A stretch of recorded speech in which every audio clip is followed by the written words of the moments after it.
Il-gvern qed ikompli jitlef il-kredibilità tiegħu fir-rigward tal-ħarsien tal-ambjent, b'inizjattivi li huma favur l-ambjent sostenibbli sa tfieħ ta' drenaġġ fil-baħar. Dan intqal mill-editorjal ta' Times of Malta wara li l-gvern ta' qabel ma m'għamilx investiment li kellu jagħmel fil-basis elettriċi bil-fondi tal-Unjoni Ewropea.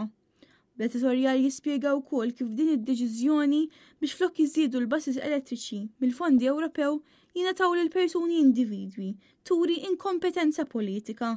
L-editorjal ikompli jgħid li l-gvern qed iħalli l-poplu jimxi fl-ama, dan għaliex il-poplu mhux qed jiġi marraf dwar kif qed jinħarġu l-fondi pubbliċi u fejn qed jintefqu.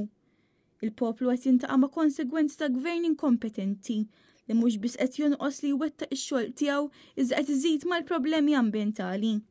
Statistiċi li ġew ippubblikati din il-ġimgħa juru li Malta rreġistrat l-aktar żieda fl-emissjonijiet ta' gassijiet serra fost il-membri tal-Unjoni Ewropea fl-2023, kompla jgħid l-editorjal.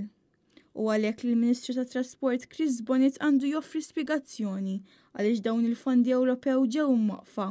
Barra minn hekk hemm bżonn li jkun hemm pjan ta' miżuri li se jittieħdu sabiex jitnaqqas it-tniġġis fl-arja biex bekk il-familji Maltin ma jkomplux jibatu minn nuqqas ta' arja nadifa. Bl-editorjal jgħid ukoll li sena ilu ġew introdotti 30 karozza ta' trasport pubbliku li jaħdmu bl-elettriku f'Malta. Badana kollu din l-inizjattiva ma tistax issarraf ħafna ġid. Issa l-inizjattivi bħal dawn mhux qed ikunu sostnuti mill-gvern.